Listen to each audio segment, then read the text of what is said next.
Welcome to Inside Hilltopper Athletics, brought to you by Panhandle Cleaning and Restoration.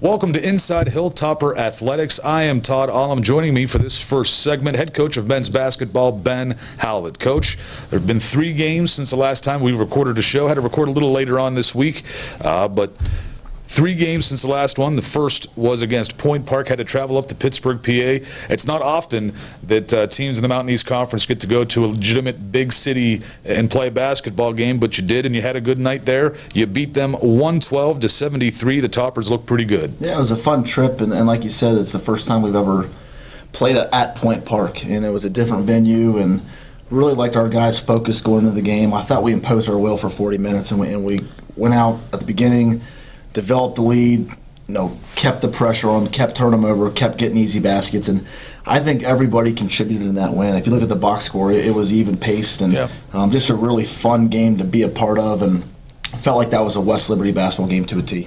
And after that game, how quickly, because you knew right after that Wheeling was up next, was it pretty much as soon as you got back on the bus, it's time for Wheeling and we got to think about our big rival? In the locker room, not the bus.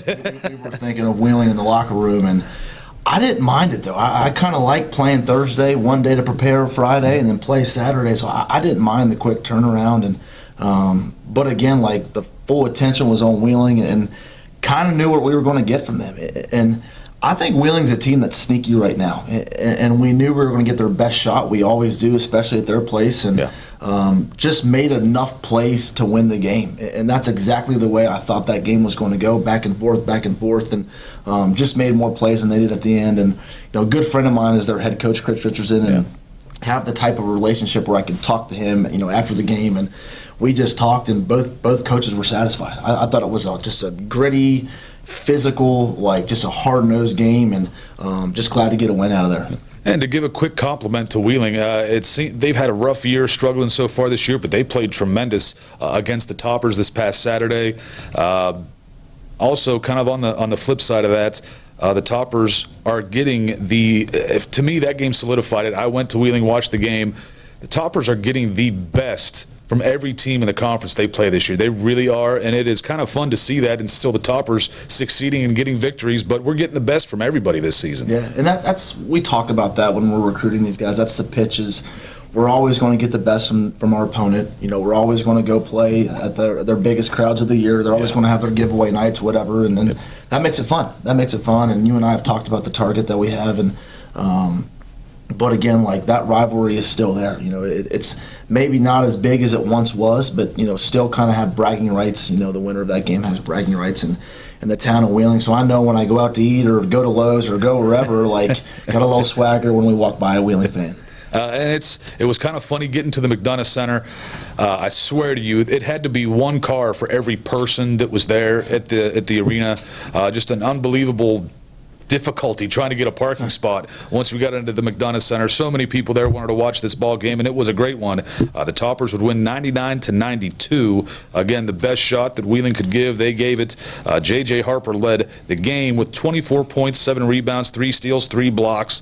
Just a tremendous game for J.J., and it kind of led into the game last night against West Virginia State here at the ASRC. The Toppers came in ranked number 14 in the country, and they put on what to me would be an old school West Liberty showing. 118-76 was the final score. It never really seemed in doubt whatsoever, and the Toppers just took it to the Yellow Jackets. Yeah, we talked going in, this is a really big week for us. First was State yesterday, and then tomorrow with Charleston. But game 1 with State, we were dialed in, and wasn't happy with the way the first half ended. That last 2 to 3 minutes, we were doing some things uncharacteristics, of ourselves. But I thought the energy at the beginning of the second half was great. It was contagious, and everyone was getting involved. And you mentioned JJ. I thought he had just a great overall game. You look at the stat sheet, he filled it up, and then you look at a true freshman, Cam Tinsley, who had 6 threes. And, that basket was getting pretty big for him in the second half. But,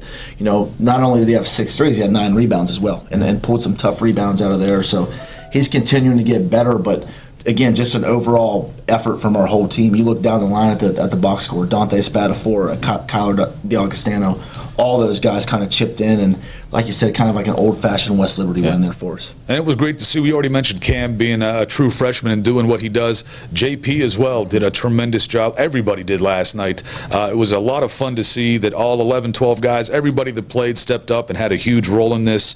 The Toppers then move on. We got a big one coming this weekend at Charleston. I talked with Chaz about it last night on the broadcast. He's got some experience playing in that arena. I told him I kind of liked it because it's built a little bit more for volleyball. The fans are kind of on top of you. I like that as a fan, but as a player and the way that West Liberty plays, he talked about the speed that you want to play with. Kind of tough when that row of bleachers is right under the bucket, and it makes it kind of scary. But besides that, it's going to be a fun matchup down in Charleston. What can we expect to see? I think it's going to be a war, and you know, for them, they've lost 2 in a row. So it's kind of like now we're playing against a desperate team, and desperate teams are really tough, and they're scary. And they're fighting to, stay in the race of the conference, and got some mature players in Joanne Jones, who's given us fits throughout the years, and he's got a lot of experience. And then Loveday inside, who gave us some fits the first time we played him, and just got a lot of good players. And James has done a good job there this year in his first year as head coach. So we know what to expect, and obviously the time change. It's a 7:30 tip-off on Saturday, so we know they're going to have something there for us with their fan base, and I expect it to be a really good game, and looking forward to going down there and trying to get a win, because it would mean a lot for our team, both conference and region-wide. Absolutely. So I've got another question for you. We kind of made a joke on the broadcast last night between Chaz and I. Pre-game, there was an award or a plaque given to you to acknowledge your 200th career win. Congratulations on that. But our joke, and I want to see if this is true to you, just ask you straight up. We said that everyone in the arena that was a West Liberty fan, there may have been some West Virginia State's fans there, but every West Liberty fan there was happy that was happening. There was only one West Liberty person that was not totally enthused about it, and that was the man receiving the plaque. And I think I still call him Coach, but our athletic director, Coach Forshee, had a little bit of fun with you, both of you giggling a little bit. He knew. I'm just not into that stuff. I would rather it be for our players or for our team, but very humbling and very flattered that they were able to do that. And I know I had a lot of family there, and they were very appreciative of it too. But I just want to get the game going. I was just walked into that game and really wanted to get a win against West Virginia State. But again, very appreciative and very humbled for that award. Well, I think that's why a lot of people here at West Liberty like you. We know the competitiveness. You just want to win, baby, like Al Davis. But yeah, we enjoy having some fun. But then we had the fun, and we went out and got the job done. Yeah. That's what we're looking for, folks, and that's what happened. Coach, thank you for being here with us this afternoon. Good luck this coming weekend against Charleston, and we'll see you again next week. Thanks for having me on here. Folks, stick around. We'll be right back for more Inside Hilltopper Athletics. Disasters happen. Pick the team that takes care of them all. Powered by offices in Wheeling, Morgantown, and Pittsburgh, Panhandle Cleaning and Restoration is ready to handle any size emergency at a moment's notice. We have the right people, knowledge, and equipment to respond 24 hours a day. I'm Kyle Cooper. When disaster strikes your home or business, tell your insurance provider you prefer the restoration company the Hilltoppers call, Panhandle Cleaning and Restoration. Welcome back to Inside Hilltopper Athletics. Joining me now, the head coach of women's wrestling, Troy Bell. Coach, the Warrior Open just happened January 25th. A good showing again. I feel like I think it's the second week in a row we've been talking about Jamie Shapton dominating in her weight class. She scored 23 team points, went undefeated with 2 falls and a major decision. Pinned a wrestler from Mount Union in the finals at 122. Just had a great individual effort in this one.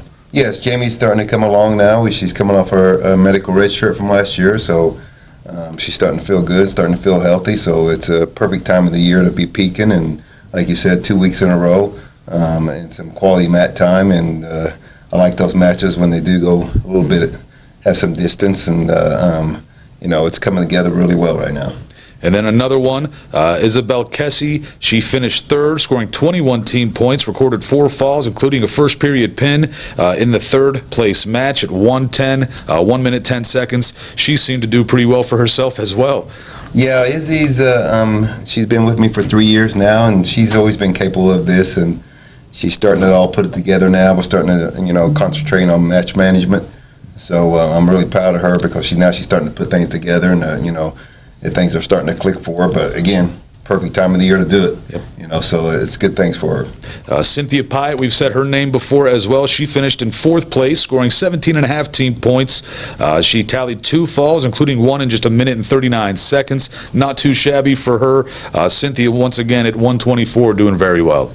Yeah, well, I think we, in an earlier one of our shows, we talked about Cynthia. She was the one that, you asked me about, hey, do I want to pull the reins in on her? Because she just wants to attack, and she's finally buying into, let's just have a systematic approach.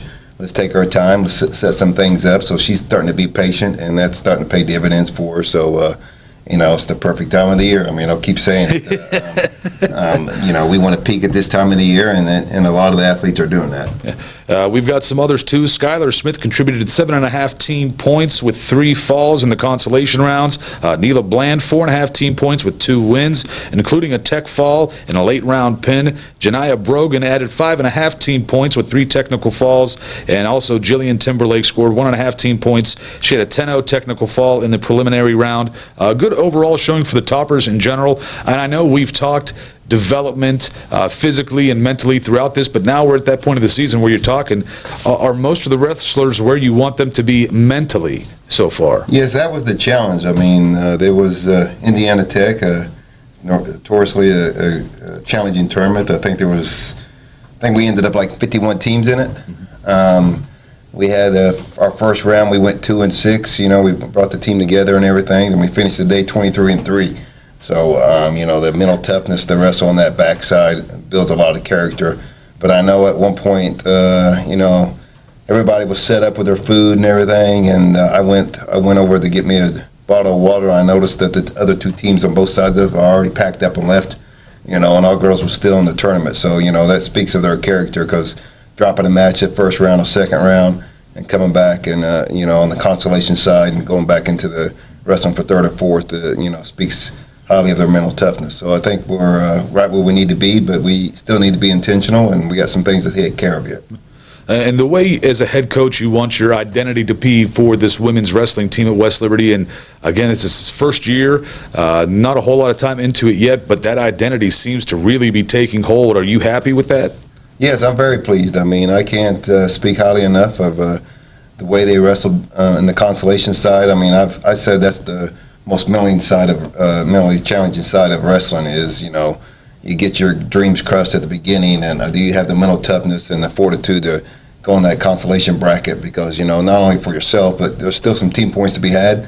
Wrestling all the way back to that consolation finals is challenging, and you're facing elimination matches over and over again to get back to that. So, I'm very pleased, and I'm excited about what we got to do yet.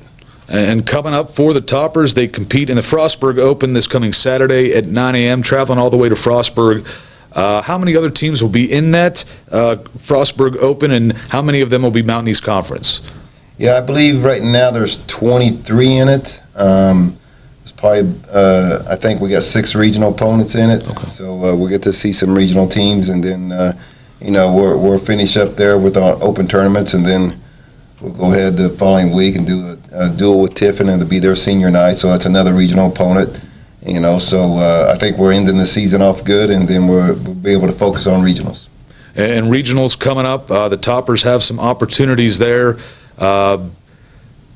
I don't want to say nervousness, but excitement, I guess you could say. Excited nervousness, the kind of nervousness you really want as a coach, just chomping at the bit to get there. How much does there any of that feel yet for regionals, or is everyone still just focusing on the next open, the next match?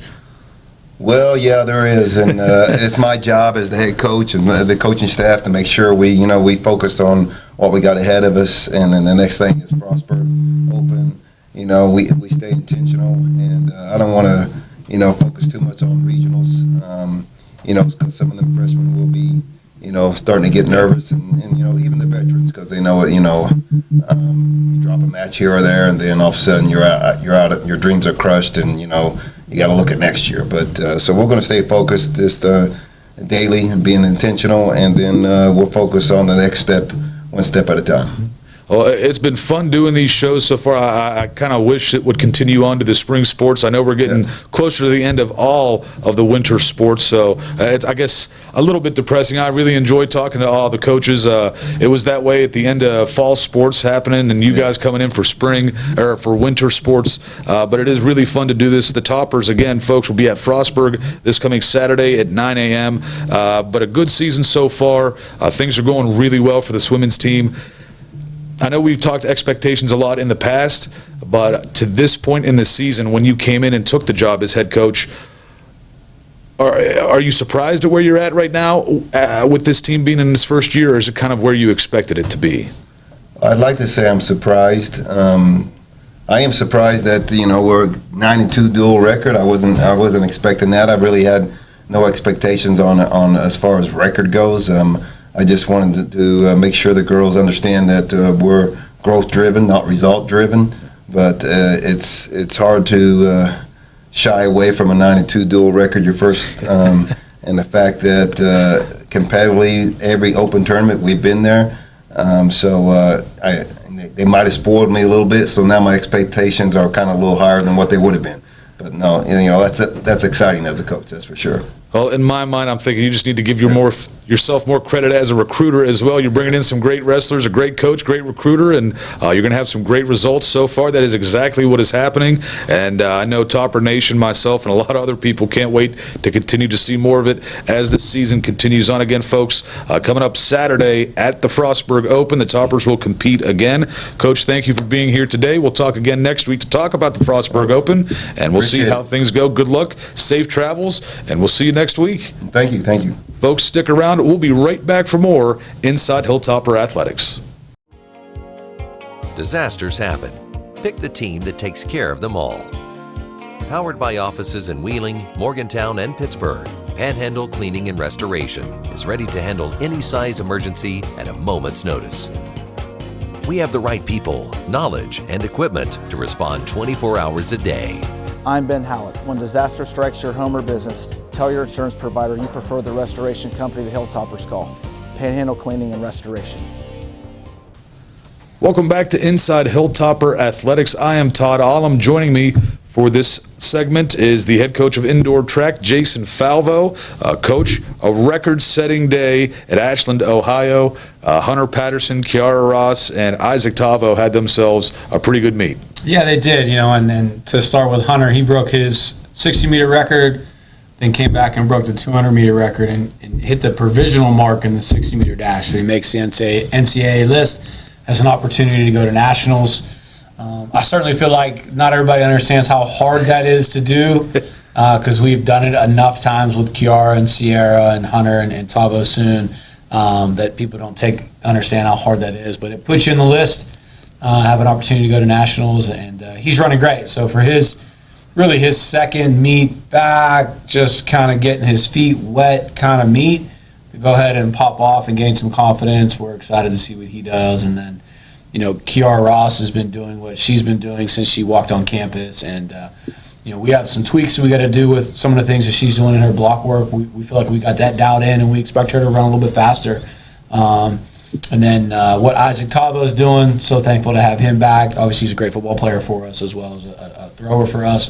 And ironically, his best event is discus, which we haven't even got to yet. So him breaking the shot put record and really moving in on the weight toss record as well. It's been a fun couple weeks for us for sure. Yeah, things are going really well for the Toppers throughout this meet. Again, obviously the record setters, but then Connor Gribble placed fifth in the high jump. Ruwan Baylor finished seventh in the triple jump. Andrew King, eighth place. Kiara Ross again, seventh in the 60-meter dash. Fifth place finish in the long jump. And Sierra Lanham, strong performance in long jump as well, finishing fourth. The Toppers did pretty well with this one. They return to action coming this, tomorrow and Saturday. You got Youngstown State, the Mid-Major Invitational. What can we expect to see from that meet? Yeah, so to follow up, we had a pretty decent meet at Ashland. I still think we're sore coming off Christmas break, like we talked about. I'm not sure everybody came back in peak shape, or at least to my liking. Spent a lot of time talking to the team last night. Talking about don't be complacent, right? And so much in track and field, in any sport, it's consistency every day, putting the work in every day to build upon what you did the day before to get better. To do that, you can't be complacent. You can't say, well, I'm okay. And we're battling through a little bit of that with a young team and how they've progressed and kind of understand the level in which we want to compete at. So overall, pretty pleased with what we did at Ashland. I certainly think there's some sizable things we got to get better on, and we'll do that. And then as we transition into this week, we're going to take Hunter, Sierra, and Kiara to Penn State tomorrow. Sierra and Kiara will long jump only. Hunter will run the 60-meter dash up there at Penn State, get a chance to go to a D1 meet, go to a beautiful facility, and then we'll travel back to Youngstown, and they'll join up with the rest of the team at Youngstown on Saturday, and then they'll run the 16-200 again. For Youngstown, the majority of the team are multis, weight toss, a little bit of long jump, 5K will go Friday, flip back around, and everybody else will come back up on Saturday. So it'll be a busy weekend with some great opportunity at two phenomenal meets that have a ton of talent to kind of see where we can go. When you have this many athletes breaking personal records, breaking school records, what kind of buzz does that create with the team? Yeah, we broke 22 collegiate personal bests this past weekend. We have our team meeting on Wednesday, pretty much the only day we can get the whole crew together, and we go over that. So 22 individuals broke either one or more of their collegiate records, and we certainly love to promote that. We want to celebrate that, celebrate the school records, the provisional marks, all those things. And really for me, it's a way for the distance kids to see what the throwers are doing, the throwers to see what the distance kids are doing, the sprinters to see what the jumpers are doing, everybody just to be on a page and celebrate that. So the hope is that we continue to build some good energy, some good vibes, some hype, some successful thoughts. Because certainly any sport, and in track, because we go all year, it's a grind. Yeah. You get kind of lulled into that complacency, or you get lulled into, you need to rely on your discipline, not how you feel. We talk a lot about discipline over motivation. My discipline is just what I got to do because I got to do it, and I got to do it. Motivations are feelings. Feelings lie to you. Feelings can go up and down. Maybe you're having a rough day at school. Maybe you had a test. Okay, fine. We'll deal with that. Put that aside. Get to work either academically, get to work either athletically, and let's get on it. Our discipline's got to be greater. So trying to find some of those feel-good moments and continue to work through the grind of it is that successful personal best that we've had, and just celebrating some of these awards. I certainly think when you have high-caliber athletes like the couple that we have, you would hope that the others, I guess we would say, would try to rise up. And that certainly takes a minute too, because sometimes they see, hey, maybe I'm a little bit far away. I don't know if I'll ever get there. And you just kind of, work through the grind process of it, the mentoring process of it, and take it day by day. But if we can just show up to show up to practice, not work, show up to practice every day and put the work in very consistently, we'll be okay. Yeah. I talked to a few coaches about this. Coach Bell was in here just before for women's wrestling, talking about his team peaking kind of at the right moments. It's getting closer towards the end of the year, closer towards when you want to be at your best. Do you feel like your team's doing that? Yeah, we have indoor championships in 3 weeks. Just learning more and more about what that meet's going to look like for us. I think we're on the right track. I certainly think we're at an advantage here at West Liberty because we have the ASRC, we have the track and the facility that we can run in. To say I feel comfortable to start tapering or peaking like we would talk about, I don't know about that yet. We got another week. We got to see how we do this week, but we're moving in the right direction. Feel excited about the growth that our young athletes are learning to do. Feel really good about our good athletes, right? We've talked about this before. Our good athletes are being very good. Our middle athletes are being very middle athletes right now, and our young kids are being young. As we go in coaching, you'd like to see everybody just raise their level just a little bit more, and I think that just comes with a little bit of leadership that we have on the team, a little bit of experience that some of our kids do or don't have, and just keep working through the process. So we'll be okay. We're going to be there in the end. Like we said before, jokingly, we won't stink. I don't know how good we're going to be. We'll certainly be in it at the end for sure. Well, Coach, I appreciate you taking time out of your day to be with us this afternoon. Good luck at Penn State. Good luck at Youngstown State coming up. We'll talk to you again next week. Folks at home, stick around. We'll be right back for more Inside Hilltopper Athletics. disasters happen. Pick the team that takes care of them all. Powered by offices in Wheeling, Morgantown, and Pittsburgh, Panhandle Cleaning and Restoration is ready to handle any size emergency at a moment's notice. We have the right people, knowledge, and equipment to respond 24 hours a day. I'm Kyle Cooper. When disaster strikes your home or business, tell your insurance provider you prefer the restoration company the Hilltoppers call, Panhandle Cleaning and Restoration. Welcome back to Inside Hilltopper Athletics. Joining me for this segment, head coach of women's basketball, Kyle Cooper. Coach, we've had 3 games since the last time we've had one of these shows. Toppers 2-1 in that time. The first one, you got to travel. I said the same thing to Coach Howlett. You got to travel to a big city. It's something in the Mountain East. Not very often do you get to travel to a legitimate big city and play a game, but you got to go to Pittsburgh and picked up a victory 68-56. You got the season sweep of Point Park. The Toppers looked really good in this one. Your take on that game? Yeah, I thought, we played collective basketball. We keep talking about how complementary basketball is not just offense, defense, but those other 2 categories of the sudden change, meaning rebounding and valuing the basketball. And I thought overall we did a really good job and checked a lot of those boxes. And in turn, we made life hard for them. And they were very inefficient shooting the basketball, which allowed us to play up and down. And I thought we really worked for each other to generate looks. There were some peaks and valleys like any game. I think one of the high spots, though, was the lift we got from Hope Bowman. I think that's a testament to what we do in this program. It's about developing players. It's about making sure players buy into staying ready so that when their opportunities come, they can seize them. Coach Seth and I talked at halftime about, is this a game that maybe we could utilize her, especially knowing that they were playing 2 true posts at a time. And we decided it ultimately was. And then to my surprise, it was a wholesale substitution that Coach Seth made. And I said, let's see how this plays in my mind. And ended up being a great move for us because that group, including Hope, really gave us a spark. But beyond that, I thought we got a lift from a lot of different people, both in the starting lineup and in the rotation. And again, it gives us an opportunity to go on the road, go 1-0 in that game, and then sweep a team, which is always huge when it comes to round robin play, the style that we play in this league. Anytime you can gain a sweep, it's huge. Yeah. And absolutely so. The Toppers, that game was postponed for just a day, had some heating issues in the gym up there in Pittsburgh, but that game took place on Thursday, so the Toppers had a quick turnaround to take on a huge rival in Wheeling at the McDonough Center. I was saying the same thing to Coach Howlett. I went to the games. It was difficult to find very difficult to find a parking spot. A lot of people were there for these ones. Huge rivalry. The Toppers, again, quick turnaround. Just couldn't come up with it at the end. The Toppers would end up falling at Wheeling, but an old stomping ground for you. What's it like going back to that old school that you've coached at previously? It's been a while now. Yeah. I think it's been whatever it is, 12 seasons now. I've been up here at the Hilltop and don't regret it one bit making that move. But it's always interesting to go back. I think for us, it was a rough game. It was a rough game because you'd love to sit there and be really, really happy with how your defense played, which we played really well. But unfortunately, we just did not get in sync offensively really at all, but especially for long stretches. And in turn, our value of the basketball wasn't very good.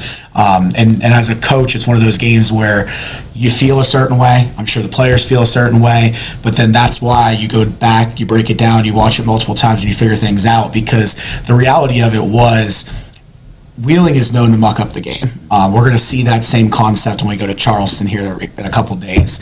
But the reality of it was we weren't good enough in our spacing, weren't good enough in motion, and we can credit that, sure, to maybe the way they were playing defense, but it was a lot more the way we were executing. And in turn, can't turn the ball over the way we turned it over and be successful. And unfortunately, we saw that come true down the stretch of the game as they opened it up to a 3-possession and kind of locked in on that through the stretch and into the game in the fourth. But disappointing offensively, disappointing because I really think we're starting to build momentum. But I was happy to see the way we owned it.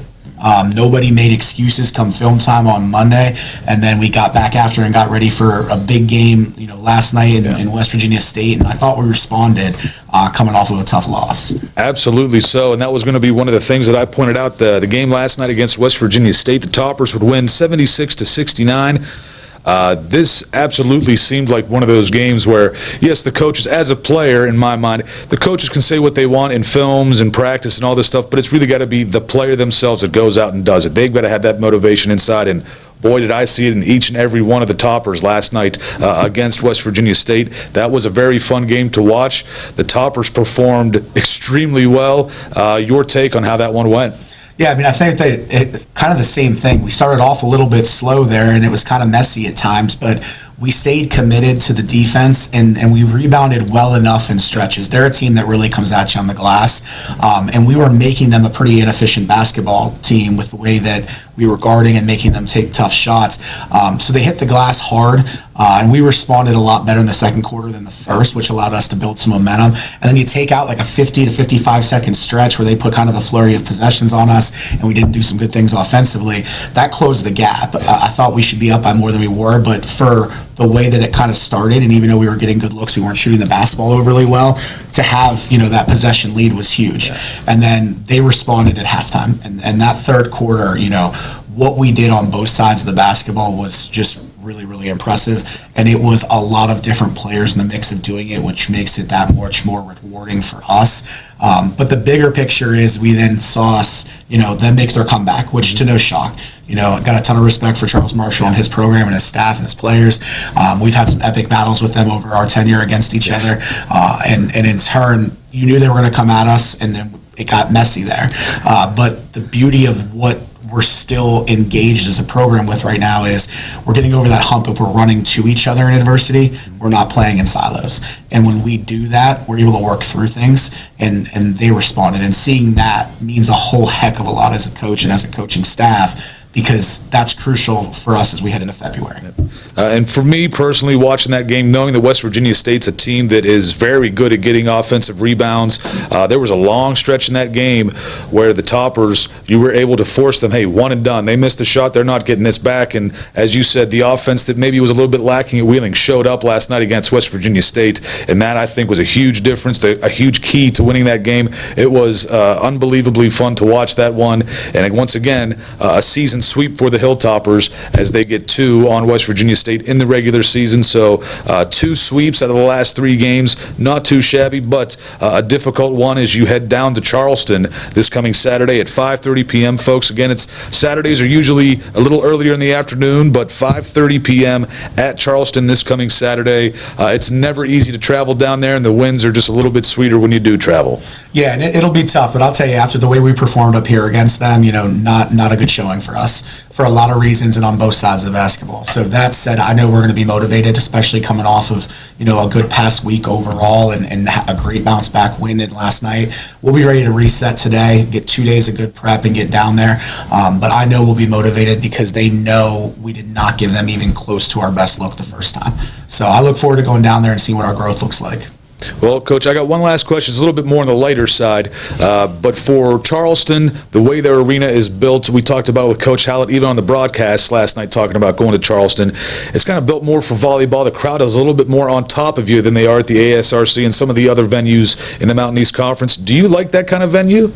I think it's a gorgeous facility. Yes. There's no doubt about it. But, it does create that kind of intimate setting. And, it was not too fun to play in the old Charleston arena, and this one not much different, especially if they bring a crowd. Yeah.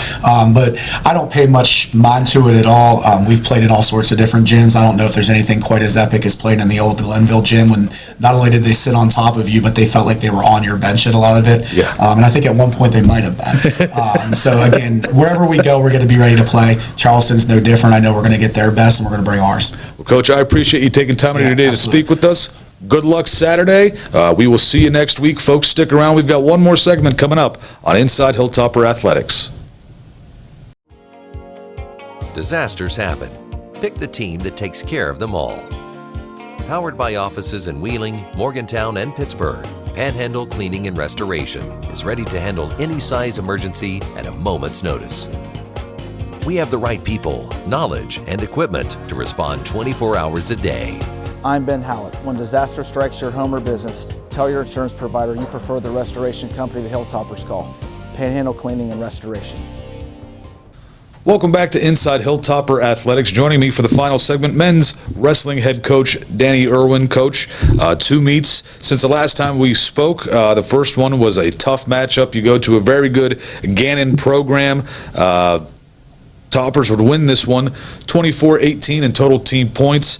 Your take on this, I guess, this meet in general, just because Gannon is a no-joke program just like yours. Yeah, it was exciting to take them on. It was something our coach had reached out to me, and I think we talked about it last week. Just exciting to wrestle teams that want to compete and are going to compete hard, and just have a lot of respect for their program and how their guys approach things. And the way we wrestled was good. Would have liked to get all 10 of those matches, but they put some really good competitors out there, and which we needed, and we learned a lot from that night. And did pretty well for themselves. Logan Davis, who we got other toppers again, James Armstrong, obviously some of the bigger names that West Liberty always has. You got Ty McGeary doing well, but good for the toppers, good against Gannon. It's a good competition for getting close to the end of the season or late in the season. But any frustrations that there were for Gannon and after the Gannon meet, he kind of took it out on Davis and Elkins. The toppers would win that one 56-0. It just seems like West Liberty completely dominated against their Mountain East Conference foe. Well, that's what we wanted to do on Saturday. You mentioned Logan and James. They both hit just really high-level competitors that are projected to be wrestling deep into the postseason. And I think those two guys learned a lot about themselves. They didn't end up outscoring their opponents, but something that we ended up working on as a team Friday night, that we have a commitment that we want to have to the process, the positions we want to get better at. So the guys had about 40 minutes from the time the duel ended Friday night to the time we were back up in the wrestling room, and we got some good work in. And I think the way the guys handled that Friday night led to us having a really good Saturday. D&E isn't the same program that maybe Gannon is at this time, but at the same token, it's not about winning and losing as much as is that commitment to the process, commitment to our positions, and ultimately just putting points up on the board. And we put a lot of them up against D&E. Absolutely so. The Toppers did extremely well for themselves against Davis and Elkins. We got James Armstrong, technical fall 19-4. Had some forfeits as well. Sean Young did well against. That was an injury default. Sorry about that. Jaden Jett got the fall as well. We got Oliver Byerly over Brendan Gassely of D&E. Just did very well again. Ty McGeary, tremendous throughout this. And I guess this is all gearing up towards the MEC Championships that will be hosted here at the ASRC this coming Saturday, starting at 10 a.m. I asked Coach Bell the same thing with his women's wrestling team.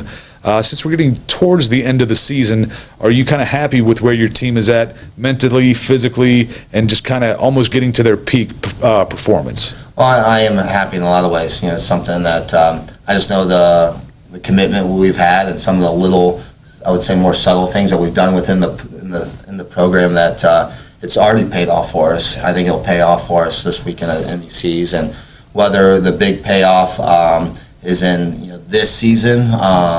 I have no doubt in my mind what it's going to mean for the future of this program, and just ultimately having a really aggressive group of guys going out there that are really distancing themselves from everybody else that they're competing against. But MECs will be a really good test for us. It's a good measuring stick for us. It doesn't necessarily get easier afterwards with hitting Ashland and Lake Erie, but the MEC, with where our conference started to where it's at now, it's getting that much harder to seed. There's a lot of battles that are going to take place, and I think we'll give the fans a lot to be excited about and just take in the ASRC. Now, how many are there going to be? 2 mats set up for the championships, or 3? There'll be 2. 2. Okay. Throughout the day, the championship match. We put on a great production here. Rex and crew. Just with the smoke, the lights, you got Mark Delbrug on the PA that creates quite the environment to break down the one mat. Where if I'm thinking correctly, I don't know if there'll be a weight class that doesn't have 2, or 3 nationally ranked wrestlers in it, where you're going to see seeds on the line, this on the line per se, and in the fans' minds, which will create some drama and put our guys in a good pressure-packed type situation, and how they're able to work through those nerves and focus on their positions will be a good measuring stick for us as we move towards some of those later events, especially the national qualifier. And we kind of touched on this a little bit, but as we get to the end of this season, some of your higher profile wrestlers, do they seem locked in at this point, or are they just ready to go at any point in time? They're just kind of chomping at the bit to get there. What's their mentality right now? Well, I would say that they understand it's still January, and not January for much longer, but that's something I think that's big. It's easy to start looking ahead, but that commitment to the process that we're covering that next mile of road rather than looking at that per se destination. And so at McGeary, I think he provides a lot of leadership, a lot of just things that anybody can point to and go like, okay, that makes more sense. That a guy that's kind of been there, done that, and a lot of our guys in our program want to achieve some of those same things. That they go like, hey, look at his folks, look how hard he's pushed himself right now. Like now is not the time to taper yet, and we'll get to that point though. Your coaching style, just your mentality for this, not that there wouldn't be some kind of emphasis on winning MEC championships and those things, those are all important, but I know with some individuals and as the team continues on this path that they've been on with you as head coach for a while now, how much emphasis is there on winning an MEC championship compared to beyond that when it comes to regionals and nationals? I think the emphasis on just how we compete, and we've won some, we've lost some, and ultimately, some, we didn't win a MEC, but then, I think we lost, came down to the very last match at regionals to win a regional title, and just something that we got to continue to try to beat through the line. This, I think, is that measuring stick to, rather than, man, this guy's so close, like, nobody wants to hear that. That's don't be close, be through the line, distance yourself, and well, we do, right? You see more pictures of team trophies later on in your life than maybe you do some other team pictures, and those things will get remembered, and something that we want to continue to build wrestling in the Mountain East Conference, that we continue to raise our expectations and compete at the high level and put our best guys out there, and looks like the teams are going to do that, which is going to make for a big ordeal on Saturday per se.